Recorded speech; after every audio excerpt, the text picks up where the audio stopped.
start talking before things actually get going. Good. Okay.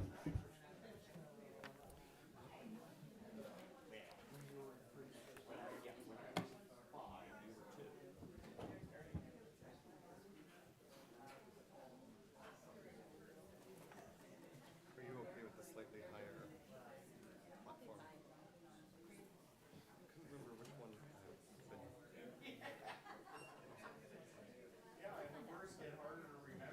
even shorter one, and I'm like, that doesn't feel right. All right. Well, we'll see how this goes.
Good morning, everyone. Welcome to the Unitarian Church of Lincoln. I'm Peg Pelter, a member of the Board of Trustees.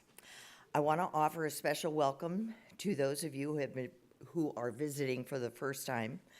I hope you will join us for coffee and conversation in the gallery following the service. The gallery is the room that you came through to get in here. Announcements.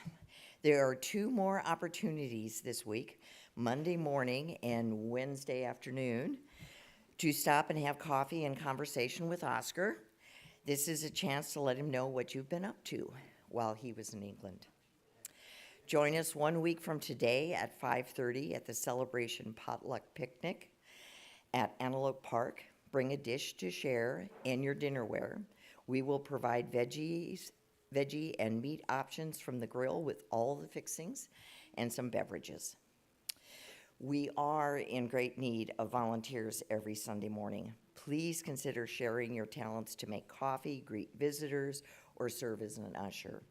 Check in with the office if you have questions about training or how to sign up. I used to be in charge of the coffee committee, and I can honestly say this: sign up to make coffee. You know, if it doesn't go well, nobody gonna die. It's just coffee. So, anyway.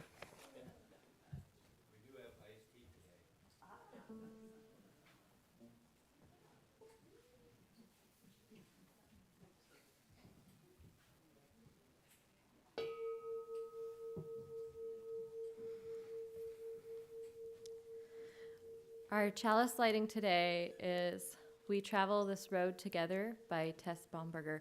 The title is a call and response, so if y'all would say that with me between each verse, I would appreciate that. A labyrinth whose path is marked by stones. From the busyness of every day, we gather once a week to remember who we are, to dream of who we might become. We travel this road together.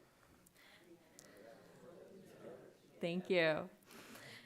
As companions on this journey, we share the milestones we meet along the way. Individual moments of joy and sorrow become shared moments of comfort and celebration. We travel this road together. We share this journey across differences of belief and opinion because we value diversity and because we care for one another. Today, as we take the next steps, let us notice our fellow travelers, the burdens that they carry, the songs that inspire their hearts. As we gather in beloved community, let us open the holy havens of our hearts. Let us share the sacred places of our souls. for we are pilgrims who share a common path. Thank you.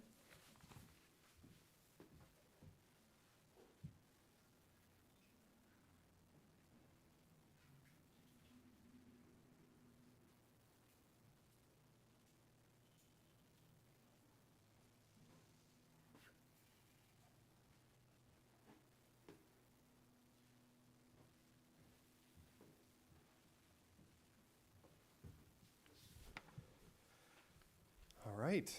Welcome to the Unitarian Church of Lincoln on this Sunday morning. My name is the Reverend Dr. Oscar Sinclair. Thank you. Thank you. It is good to be back. I'm joined by our worship associate, Andy Larson. It is good to be back. I've been back in the office for 2 weeks, but this is actually my first time here on a Sunday morning, so it is lovely to see all of you. Whether I've seen you in person or not yet, know that I am excited to reconnect, hear what you've been up to, share a little bit about what I've been up to, and then start this next congregational year together. Over the last several years, the way we've met has often changed. But whether in person, on Zoom, on a YouTube live stream, on joint services with a congregation in England, some way of being that we cannot yet imagine, worship together is a chance to deepen our connection with the source of meaning in our lives, to proclaim who we are and what we are about, to throw open the doors of this community and proclaim the radical love and welcome that is at the heart of our faith. We say here that the Unitarian Church of Lincoln aspires to be a loving community, uniting reason with spiritual exploration to transform ourselves and the world. 3 things. We love each other. We unite reason with spiritual exploration, and we transform the world. Now, any one of those would be a task worthy of a community over decades. We say that we do all 3 because they are all connected. That is a big, big vision that we are all a part of. So welcome to this loving community. May we, in our gathering here, be about that work and about that transformation. We'll start with music. Welcome to Chris Sayre. Well, I had another tune I was going to play for you, but because we have this wonderful soaking rain, it's going to be a little spontaneous. I'll do a song I hadn't planned on doing, so bear with me. And this is a song written by a fellow named Rusty Young, who was a part of one of my favorite bands when I was young, by the name of Poco. Maybe some of you remember Poco. They were going to be the next Eagles, but unfortunately it didn't happen for them, but it did for the Eagles. Anyway, here we go.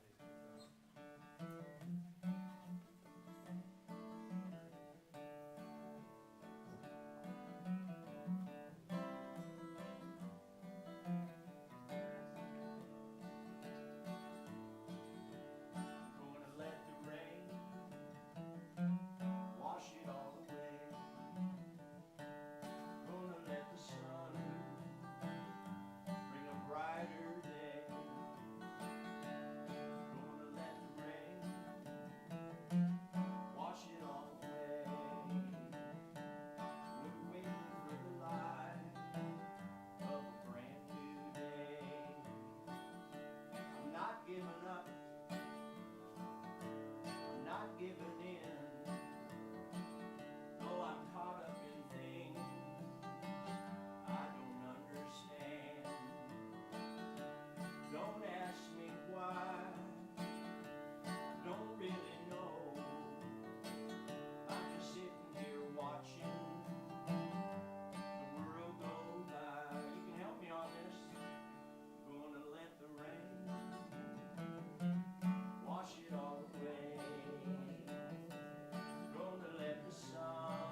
it what you will, call it intuition, coming over the hill.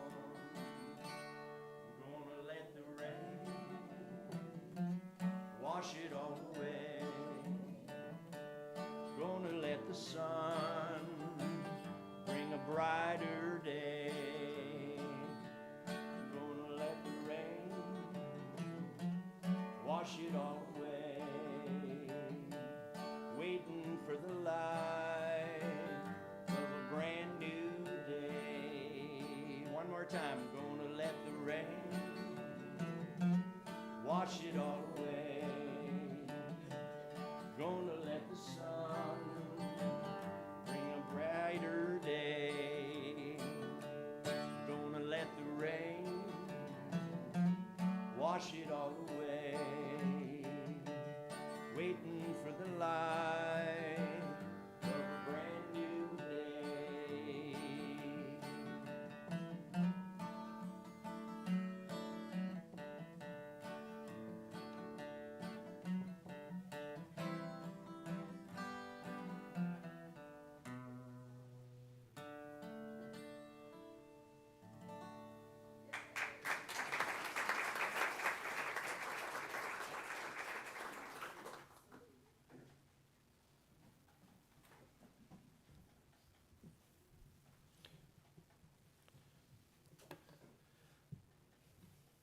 So, by way of introduction for this story,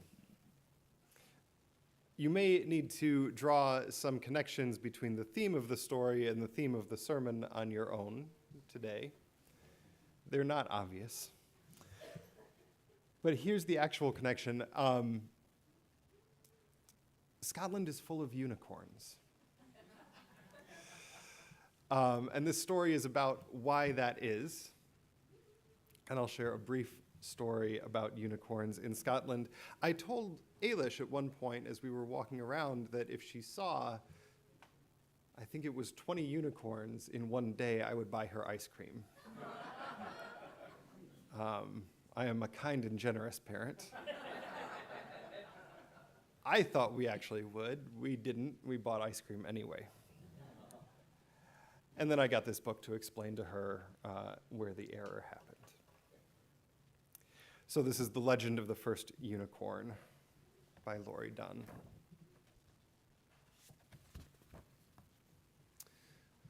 Once upon a time, in the kingdom of Scotland, a young prince lost his smile.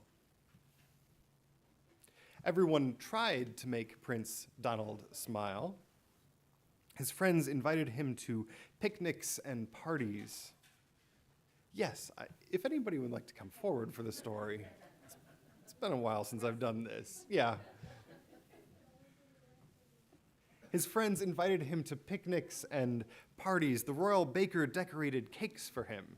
The court bard wrote songs for him. The castle stonemason carved fountains for him.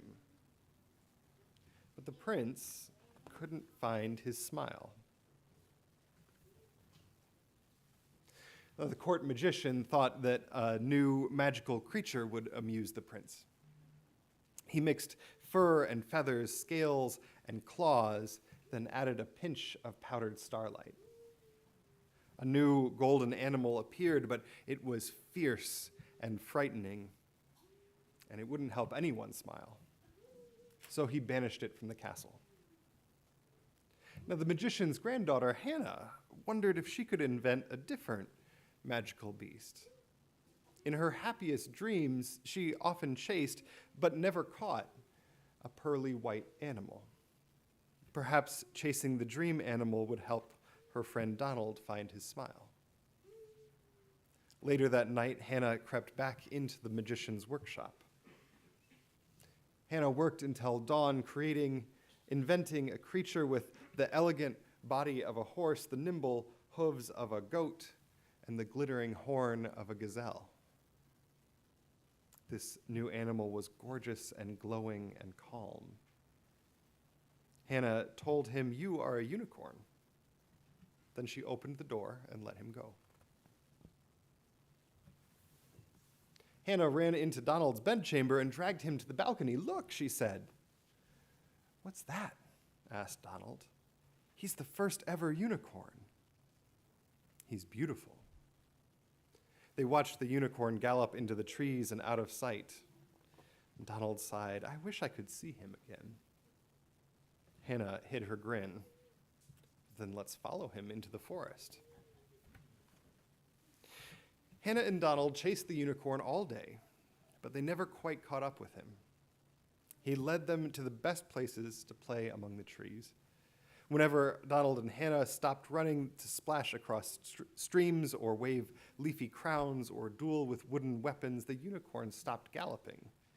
He was never out of sight, but he was always just out of reach. Well, the prince didn't catch the unicorn or find his smile, but by sunset, when they left the forest, his eyes were sparkling. The next morning, Hannah and Donald returned to the forest, hoping to get closer to the unicorn. They found footprints under the trees, but they also found marks left by wide paws, sharp claws, and a scaly tail. Hannah knelt down. "We're not the only ones following the unicorn. These tracks were made by the monstrous mixed-up lion my grandfather created." Donald said, "We have to find the unicorn before the monster does." But as they ran, they heard a roar.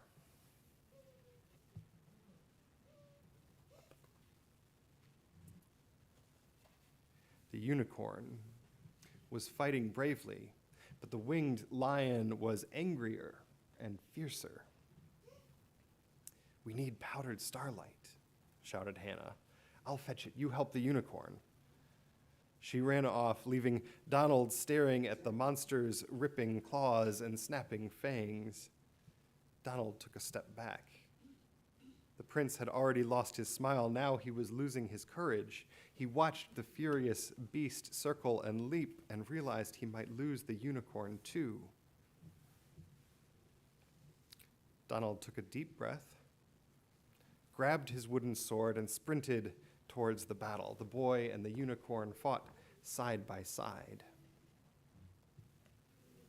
Donald and the unicorn protected each other until Hannah dashed back into the clearing. She threw a perfect curve of powdered starlight, trapping the scaly lion in a shimmering cloud. It roared once, and then there was silence. When the cloud drifted away, there was no monster, just a golden cat, a lizard, and a wren. The wren darted into the trees, the lizard scampered across the forest floor, and the cat sat down to wash its paws. Donald spoke to the unicorn. "The monster is gone, so now the forest is all yours." He reached out, but just before he touched the gleaming mane, he pulled his hand back, suddenly shy. The unicorn pushed his soft nose against the boy's shoulder. Donald leant his head against the warm white neck. Donald smiled at the unicorn. Then he smiled at Hannah. The unicorn turned and galloped deep into the forest. Donald and Hannah ran back to the castle to tell everyone the story of the prince finding his smile.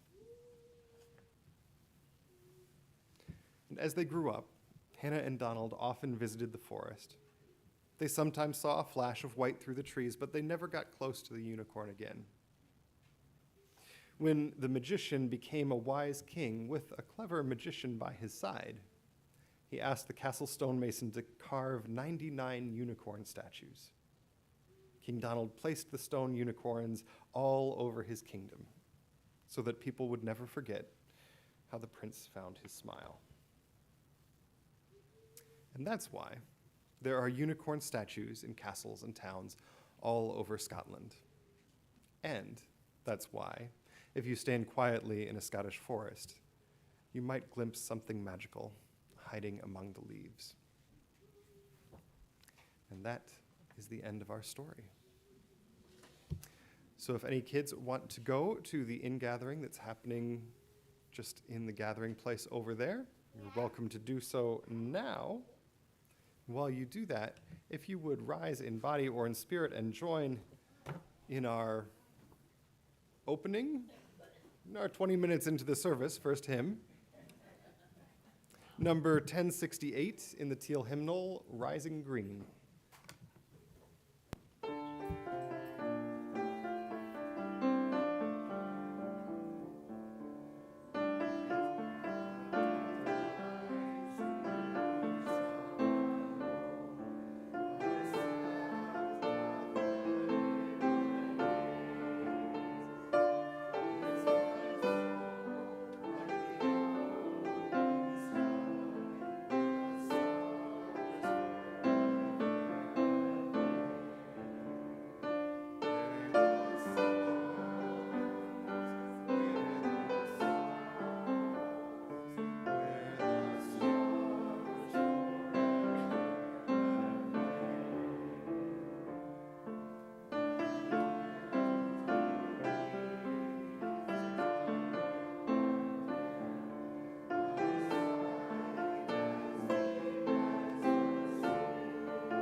So one more story from sabbatical.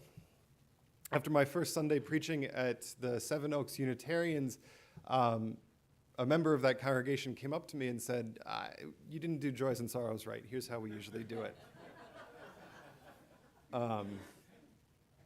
And so we did it that way every Sunday that I preached there for 5 months. And then about 2 weeks before I left, somebody came up to me and said, "Well, why did you do Joys and Sorrows so much? We usually only do it once a month."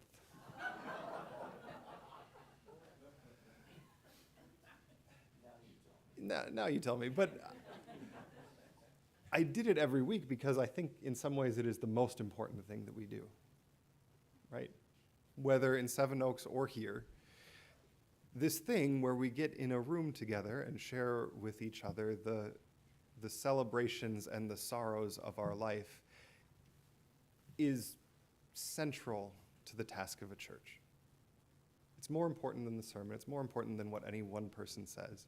The work of a church is the work of a community coming together to share their lives. And so, we share with one another our joys, our sorrows, the events that mark the steps in our journey. The threads of sorrow and those of joy are intertwined in the fabric of our lives, present for all, remembered by all. We share those threads, and then they are woven together with those of others in our community. Our joys are magnified when we do this. We are comforted in our sorrows. So, into this shared space, I invite you to type into the chat or speak into this shared space your name or the name of another you wish remembered in sorrow this morning. The family of Myrna Priestley. My darling niece, Jenny Sayer. Jenny Sayer. Family of Bert Smith. The family of Bert Smith. Kara.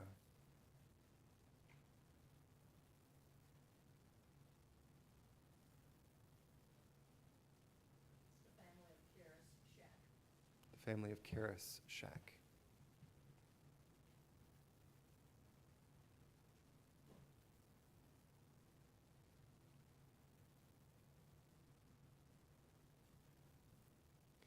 I do not have the live stream up in front of me, so if there are sorrows in the live chat, if somebody could pull them up and let me know.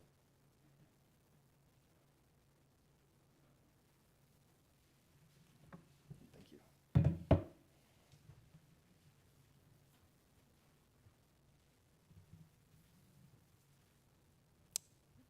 Sorrow for the women of Iowa.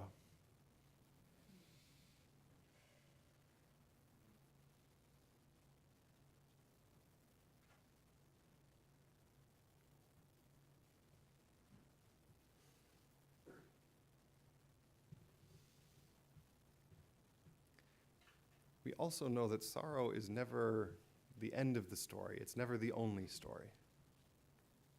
So what names are we holding in joy or celebration this morning? Oscar is back in the pulpit.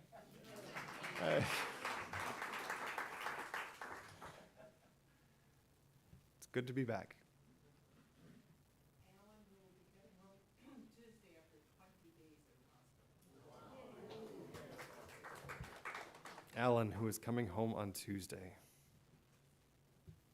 John and Violet both John and Violet both had had birthdays. birthdays. Zed. Zed? Zeb.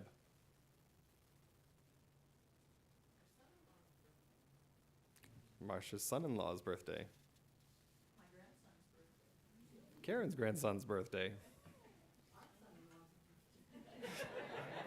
Becky's son-in-law's birthday. There we go. My granddaughter Nicole and her family will be here this week. Nicole and her family will be there here this week.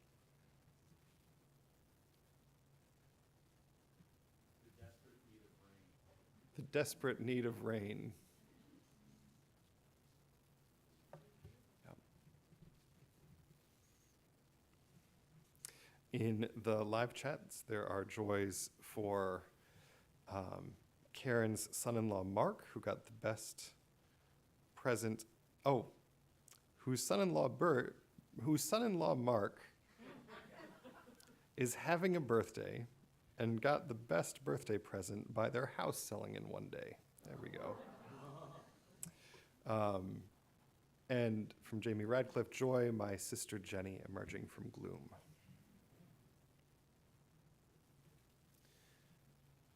We know too that there are some joys and some sorrows that are not spoken yet, but still deeply felt. So let us hold a moment of silence for all those joys and sorrows, unspoken but still in our hearts.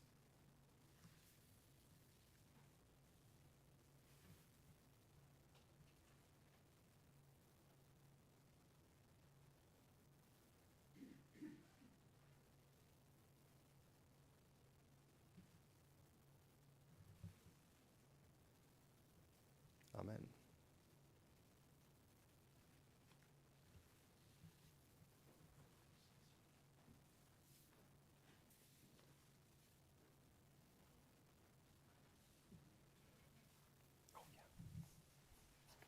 This is an English concertina.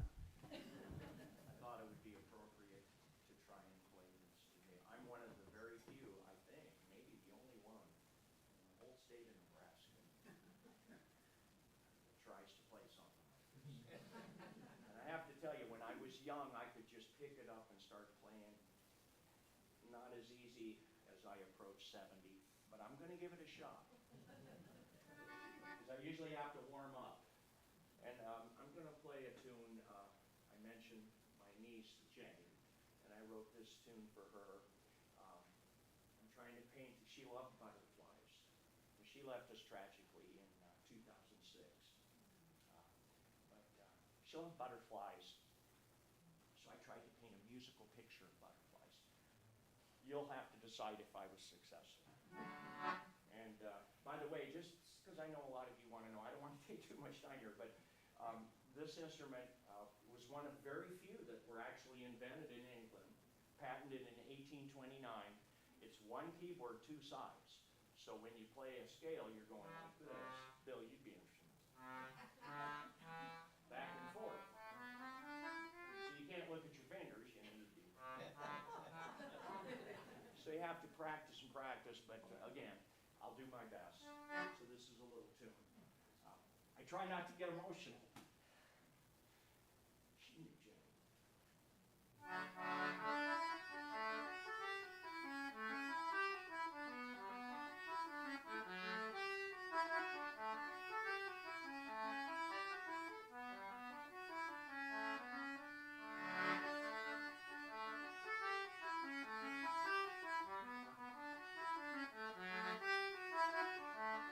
Get most of them.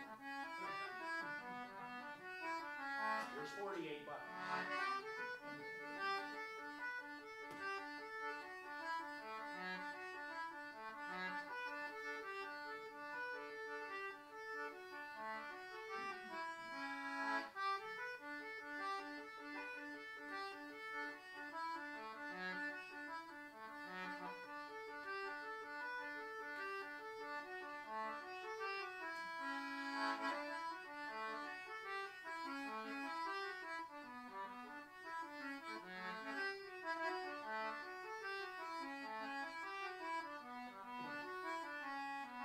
Just a little more.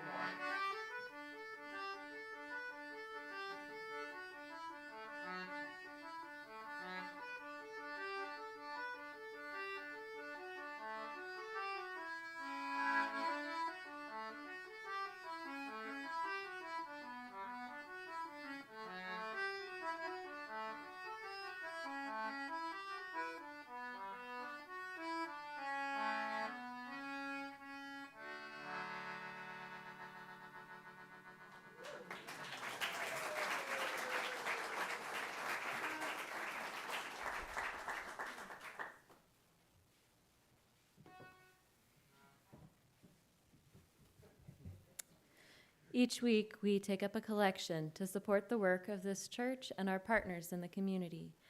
We do this because just as we all grow from our participation in this community, we all give back through our time, our talent, and our treasure. As Chris plays the next song, the ushers will pass the offering plates. You can also give by texting UC Lincoln and the amount to 73256. That's UC Lincoln and the amount to 73256. The offering will now be gratefully received.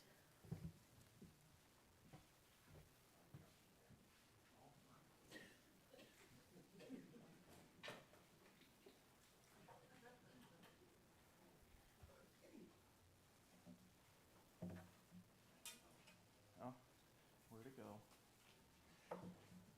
It's on the floor. Sorry, guys, I wasn't expecting to be up again.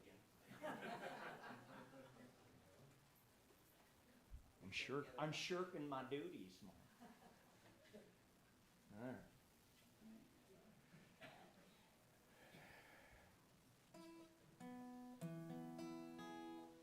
Well, this one was written by some really obscure English singer-songwriter by the name of Paul McCartney. And this isn't one a lot of people know he wrote.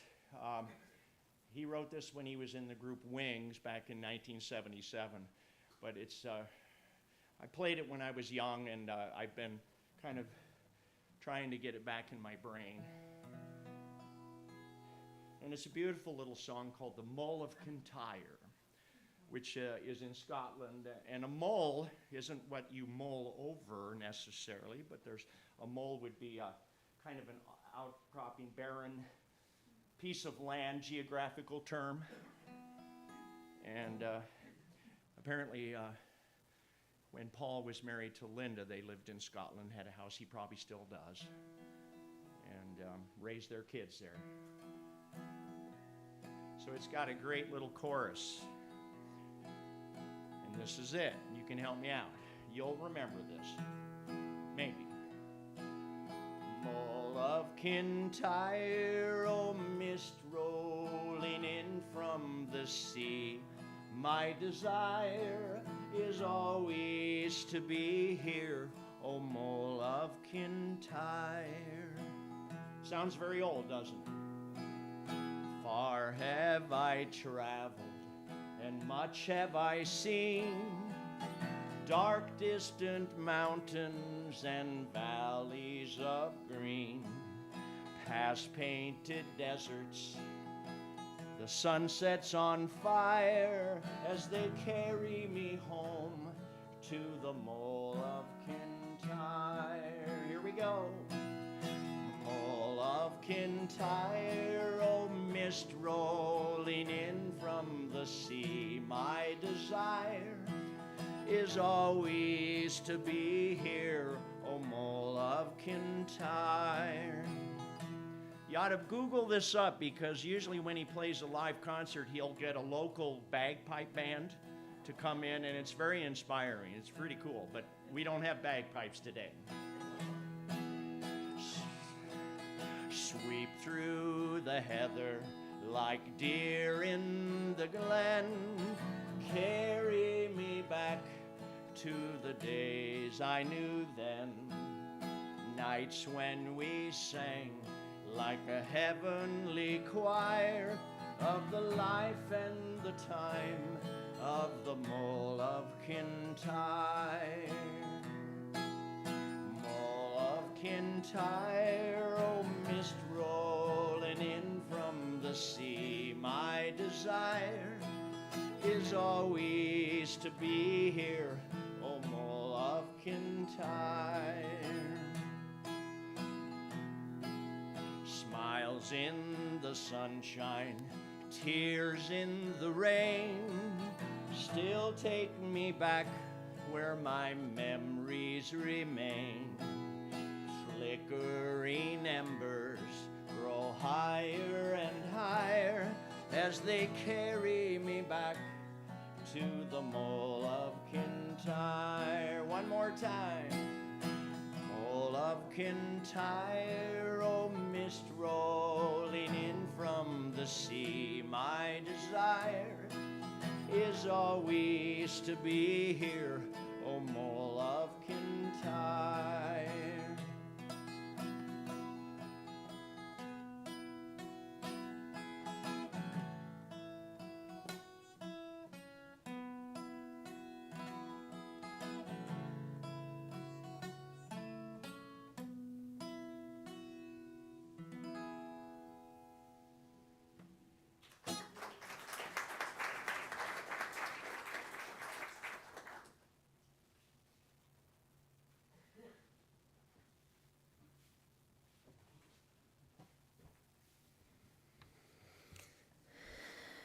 So I found out this weekend that Good Bones by Maggie Smith is only from 2016, which is really weird because to me it already feels like as much of a classic as, I don't know, Wild Geese. I've been seeing it everywhere for that time.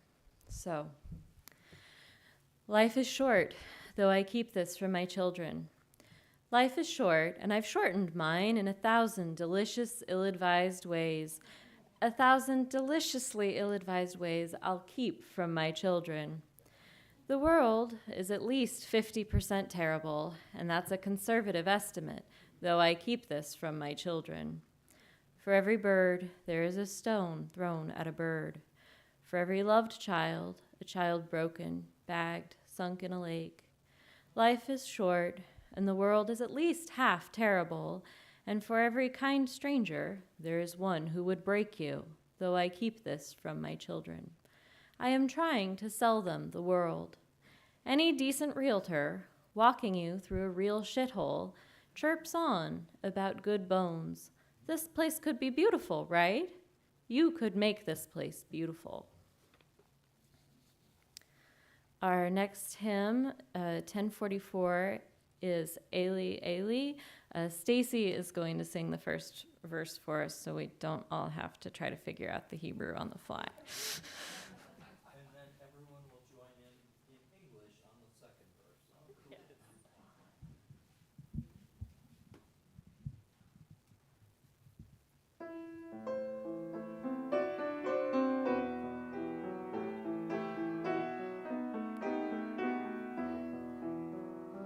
Eli,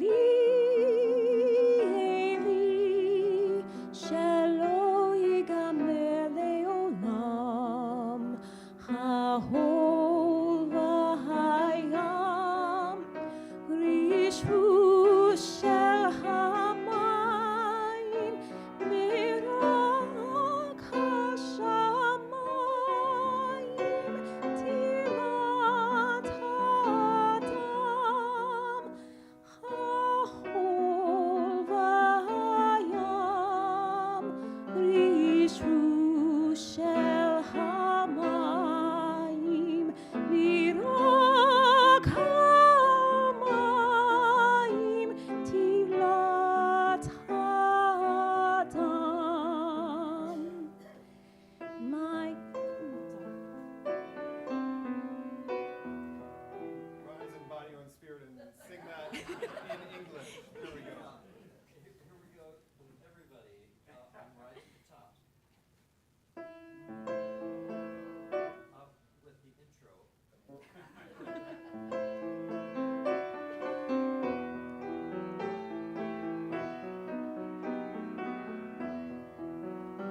My God of all, God's love shall never end. The sand and the sea, the rush of the waters, the thundering winds, the prayers of our heart. The sand and the sea, the rush of the waters, the thundering heavens, the prayers of our heart.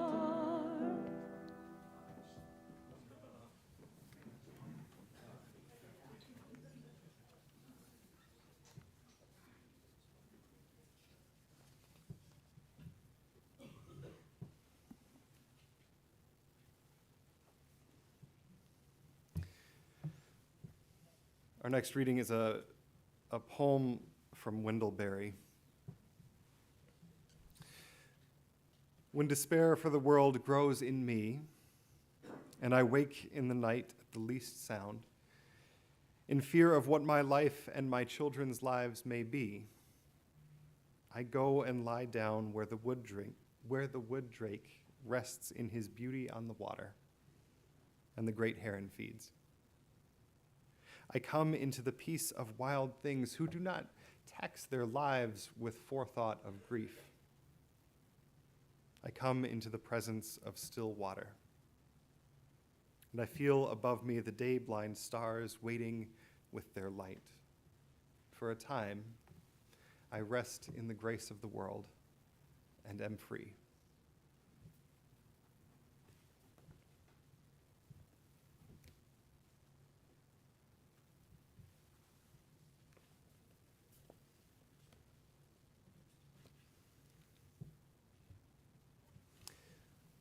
Oh my God, why am I doing this right now? I thought sabbaticals were supposed to be restful.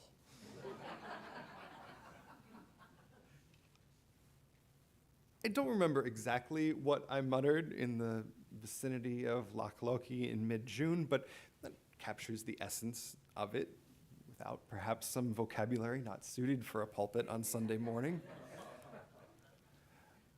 I was 3 days into hiking the Great Glen Way, which is 100 miles from Fort William on the west coast of Scotland to Inverness on the east coast. It had been a really boring hike so far. Boring and long. And the problem was that this trail was supposed to be a scenic walk from coast to coast in Scotland along lochs most of the way. You're supposed to be on these scenic lakes with mountains going up in the background. Instead, it had been diverted due to construction down just miles of forestry trails, just planted pine trees for 10 miles at a time. No family. Only midges and some bikers barreling down the trail for company. Bikers who would come down the trail and I would think, you can bike this? I shouldn't be biking this. What am I doing here? But to back up a little bit, I was on sabbatical this spring. My family and I spent 5 months hosted by the Seven Oaks Unitarians in Bessels Green, just south of London, England. And sabbaticals are many things. In my case, it started out academic, as I wrapped up a doctorate of ministry, graduating in May from Wesley Theological Seminary in Washington, D.C. Sabbaticals are a chance to see and do ministry in different ways. I preached about half-time in Bessels Green. You'll hear more about that in a week or two. And they are a chance to rest. They share a root with the word Sabbath. Resting, which by necessity leads to soul searching. Right? Who am I? Without the pace of evening meetings and weekly sermons? How do I integrate everything from the last several years of life in this church with my own sense of self? How do I prioritize the health of my body, mind, and soul while staying committed to this vocation that is life-defining and all-encompassing?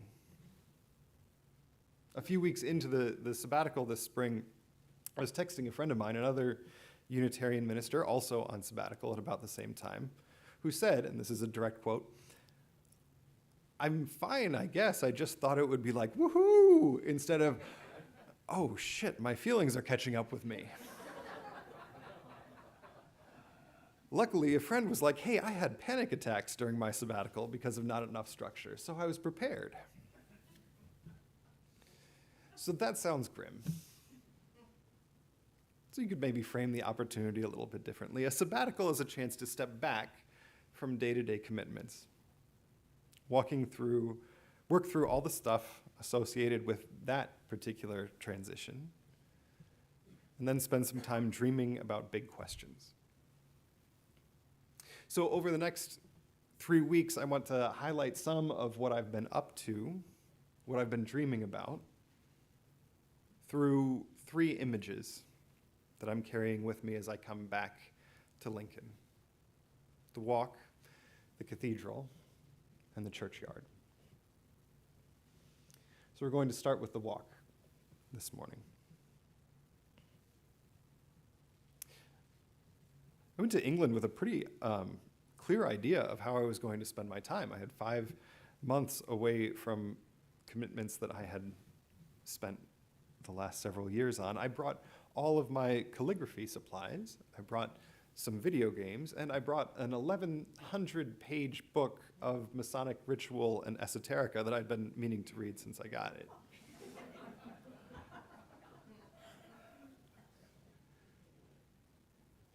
Knowing that there's a weight limit on what you can bring on a plane, but 3 interests that I haven't had time for in the last 5 years. So 5 months later, I came home with the calligraphy ink still sealed up, the book entirely unopened, still, though, 5 or 6 pounds, and wondering why video games have gotten so boring. because as it turns out, what I was hungry for, what my soul was hungry for, was walking.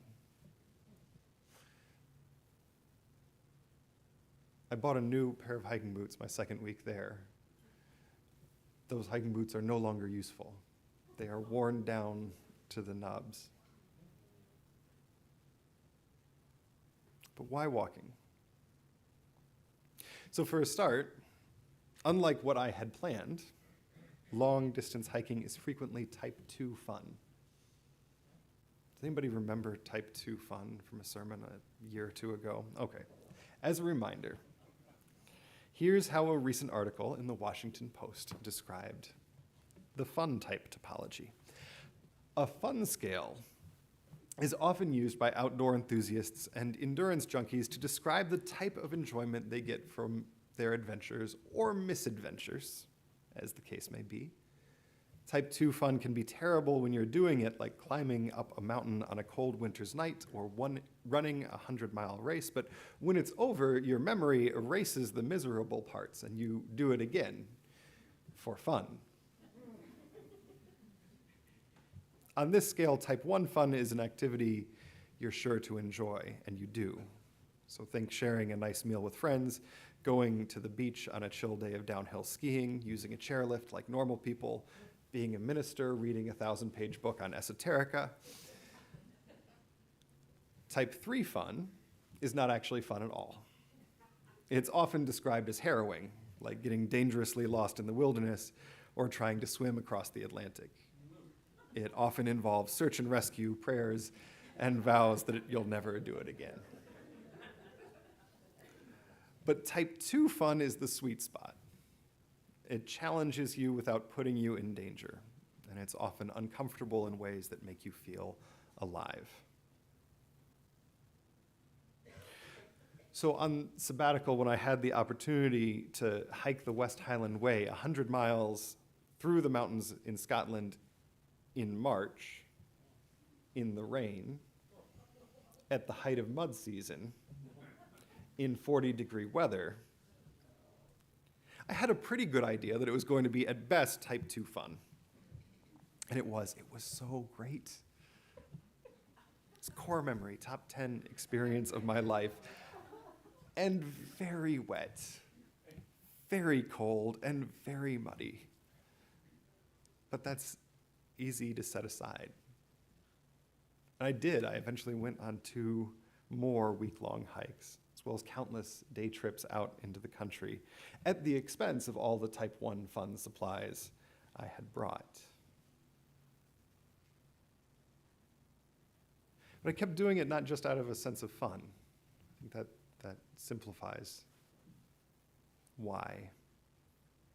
I was doing a lot of my own work this spring, feelings catching up to me after 3 years of ministry in the midst of a pandemic. And longer than that, doing ministry in a world where it felt like the shoe is just constantly about to drop. Right? I remember as an intern in November of 2016, organizing an impromptu session the night after Donald Trump was elected to gather at the church with whoever needed to be in a community, put it together on about 12 hours' notice, burned the midnight oil, was there present in that mess. And I remember my mentor, Natalie Fenimore, telling me, I know why you're doing this, but you got to be careful, because if you spend every day responding to a crisis, that's going to catch up with you. And so after 7 years that felt like a constant crisis response, because there have been plenty of crises in the last 7 years, I was worn out going into the sabbatical.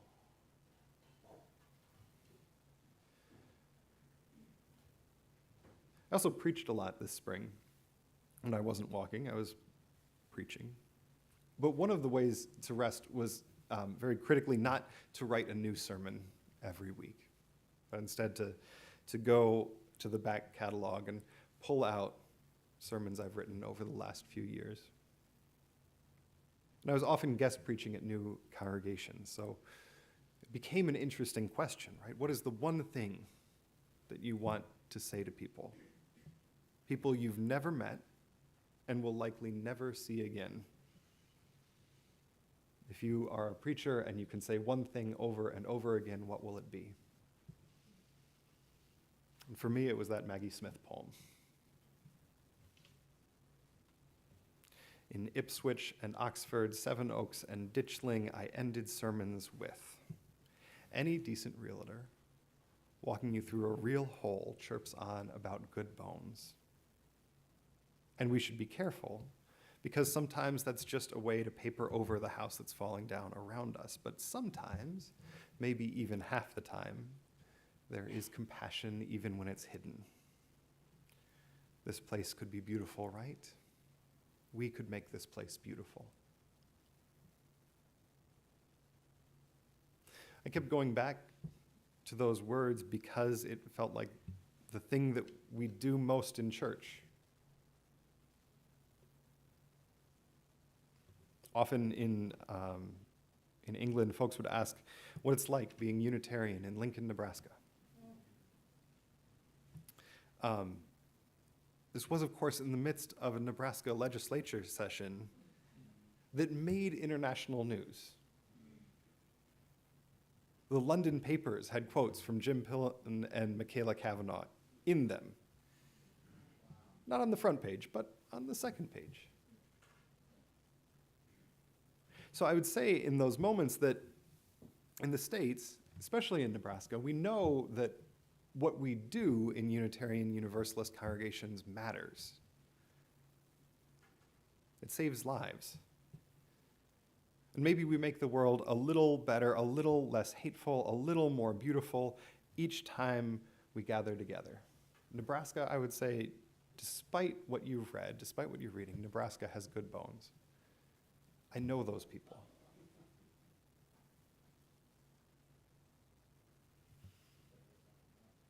And I still believe that. I also believe that we're all more complex than the story that gets told about us.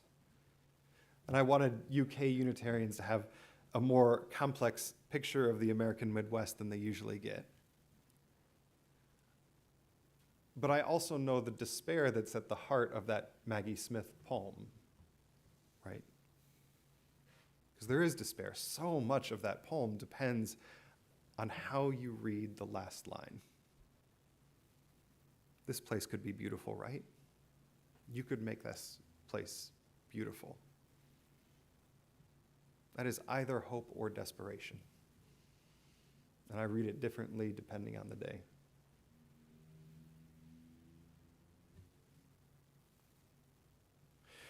What does that all have to do with long type 2 fun walks? And why I kept going back to them all spring? When despair for the world grows within me, and I wake in the night at the least sound, in fear of what my life and my children's lives may be. I go and lie down where the wood drake rests in his beauty on the water and the great heron feeds.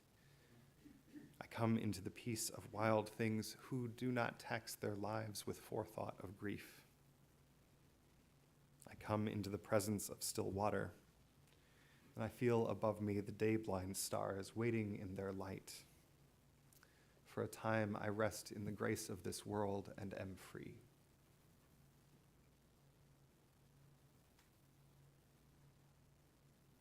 I know pretty well the experience of waking in the night at the least sound in fear of my life or my children's lives, my child's life. I've certainly made no secret from this pulpit about having clinical anxiety, which is nothing if not taxing your life with forethought of grief. It was about the best non-clinical definition I've ever read. So I didn't see any wood drakes in Scotland, but I did see sheep. No herons, but definitely still waters. Miles and miles of trails across Kent, across Scotland, mountains, fields, cities, villages. In 5 months, I wore out a pair of hiking boots, wore hiking poles down to bare nubs, Type 2 fun, absolutely. Avoidance, probably. But also a chance to be present, to be in the presence of still water, to focus on the moment rather than worry about what was or what is to come, to practice. Because a whole lot of life is putting one foot in front of another, even if you're on a forestry track that you really don't want to be on. Not worrying about how far you need to go, but only what you're doing in that one moment. That is the meaning of pilgrimage. On the big pilgrimage routes, where you're going doesn't matter as much as the experience of getting there. Well, it's a metaphor for life. There's a lot that's been written about that metaphor. We'll talk about it when we talk about Canterbury Cathedral next week. But it is also practice for life. That the journey, each moment, is what's important. So back to that section of the Great Glen Way last month. The first 3 days were absolutely a slog on diversions through old forestry tracks. I'll say the reason the diversions existed, complicated part of life, is that they're building an enormous renewable energy battery out of lakes. So they have one lake that's about 100 feet higher than another lake, which is about 100 feet lower, and they're building a system that will pump water up into the higher lake, hold it there, and then use it for hydroelectric power when they need it for when the wind farms basically aren't producing. When it's done, it will hold enough energy to power Scotland for about 6 months. But in the meantime, it blocked off all the scenic views that I was hiking through. So I had some choice words about renewable energy, which I cannot repeat in a Unitarian church. 3 days of walking through forestry tracks. And then on the morning of the fourth day, the trail started climbing and climbing and climbing. And then all of a sudden, it broke through the tree line. And there was Loch Ness. Veiled in mist, just green bracken and purple heather, as far as you could see. And for a time up there, I rested in the grace of the world and was free. Our next hymn is Wo Ya Ya. We're going to try it together. It is number 1020 in the Teal hymnal. So if you would rise in body or in spirit and sing this together.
Now,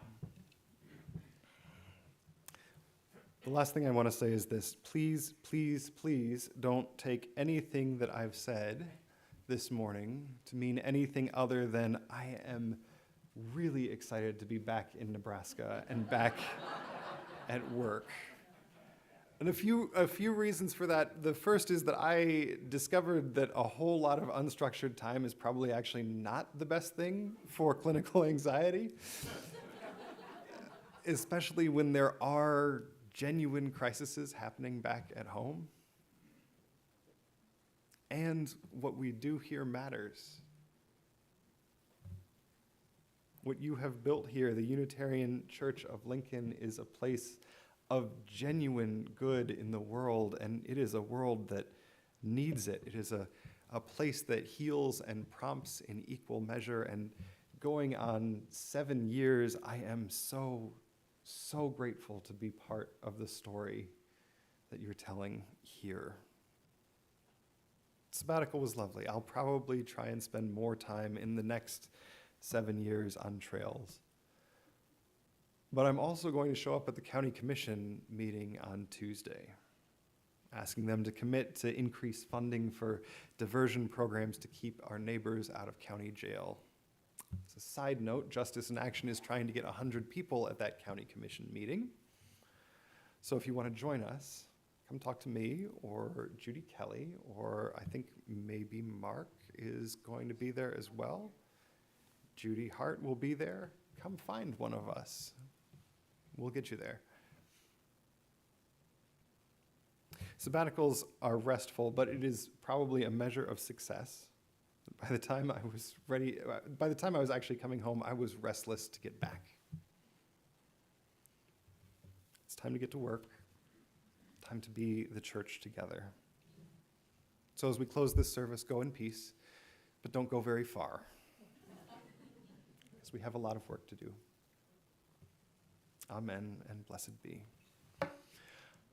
Our closing hymn is also from the Teal Hymnal. 4 Teal Hymnal songs this morning. This one is short.